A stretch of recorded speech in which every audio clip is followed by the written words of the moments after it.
Hi, this is Sudeep, and I welcome you back to this wonderful journey of learning structure analysis with StatPro.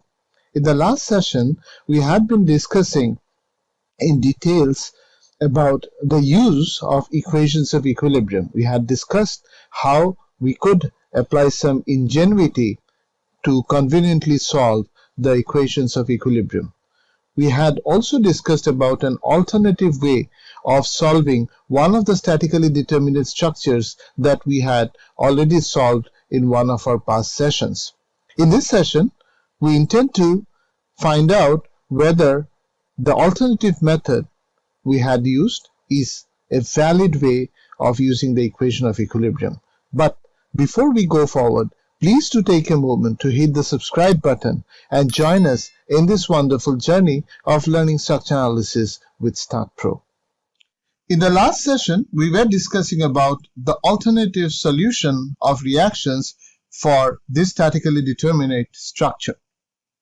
You may remember that in session number 55, we had solved this problem using the method that is given here. You can access that particular session by clicking on the link that is appearing on the top right of your screen right now.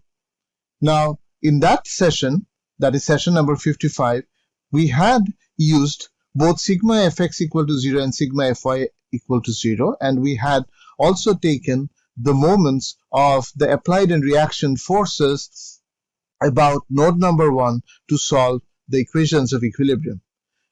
In the last session, however, what we did was we had taken the same structure, but we had used an alternative method of solving the problem. So in this case, what we did was we, instead of taking sigma fx, sigma fy equal to 0, we had taken sigma fx equal to 0, and we had taken the equations of equilibrium for moments about node number 1 and node number 2. What we found was exactly the same results, but then our question was whether this was the right method, or if this is a valid method to solve for the reactions, if we are allowed to use the equations of equilibrium in this way. Now, we will try to answer this question in this particular session, which will open up a new dimension of using the equations of equilibrium. Now, let us consider this object, which is subjected to a system of forces indicated by these arrows in blue.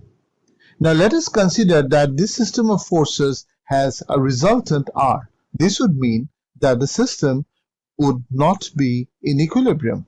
So, now let us consider a point 1, and let us say that we want to find out the moment of all the system of forces about point 1. Note that now when I say the system of forces, this excludes the resultant, because the resultant is the result of all the system of forces. So we want to exclude that from that equation. So if we take the moments of all these forces, which is indicated in blue, about point 1, and we say that the summation of moments of all forces about point 1 is m1, then by the rules of mechanics, this would be equal to the resultant R multiplied by the perpendicular distance of the resultant from point 1.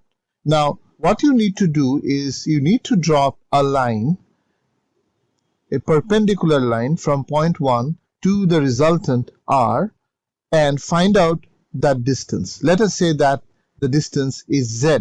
So the summation of the moments of the system of forces about point 1 would then be given by the resultant multiplied by the perpendicular distance from point 1, or the perpendicular distance of the resultant from point 1, which will be equal to R multiplied by Z. Now, when we say summation of m1 is equal to 0, mathematically there can be two possibilities. And what are they? Firstly, the value of R can be 0. Secondly, the value of z can be 0, or both can be 0. So either of this would mean that the summation of moments about point 1 will be 0. Now, what does both of these conditions, r equal to 0 and z equal to 0, mean? Let us see. So, when r is equal to 0, it would mean that there is no resultant that is acting, and which would mean that the system of forces that is indicated with blue arrows are in equilibrium. And in that situation, the summation of all the forces about moment 1 would be equal to 0. The second condition is when z is equal to 0. And what does that mean? Well, that means that the resultant is still acting, but this is acting through point 1. So if the resultant of the system of forces acts through the point 1, that would mean that the value of z would be equal to 0. And this would mean that even if the moment about point 1 is equal to 0, the system is not actually in equilibrium because it has a resultant. Now let us go back to the same problem that we were discussing before of this particular structural system, where we had used summation of fx equal to 0 and summation of mz equal to 0 about node 1 and node 2 to solve for the reaction. And our question was whether this was a valid use of the equations of equilibrium. Now to answer this question, let us consider the same beam to be inclined to the global axis system, say at an angle theta, and let that beam be subjected to a general inclined load Pn acting at 6 feet from node number 1 along the axis of the beam. So if we are to use summation of fx equal to 0 here, look at the right side of the screen. You will have r1 h dash into cos theta. Now the reason I had h dash is because we had considered h and v as horizontal and vertical with respect to the global axis system, but now since the global axis is inclined, the h and v makes reference to the axis of the beam. So we had changed the nomenclature to h dash and v dash for horizontal and vertical instead of h and v. Now, going back to this equation summation of fx equal to 0, we have r1 h dash into cos theta. Remember that the beam is inclined at an angle theta to the global axis system. So r1 h dash would also be inclined at an angle theta. So the component along the global axis x-axis would be r1 h dash into cos theta plus pnx equal to 0. Pnx is the component along the global x of pn. Okay, so then we have r1 h dash into cos theta plus pnx equal to 0, which would help us to solve for the value of r1h. Now before we use the moment equation about z-axis at nodes 1 and 2, let us extend the line of action of the force Pn.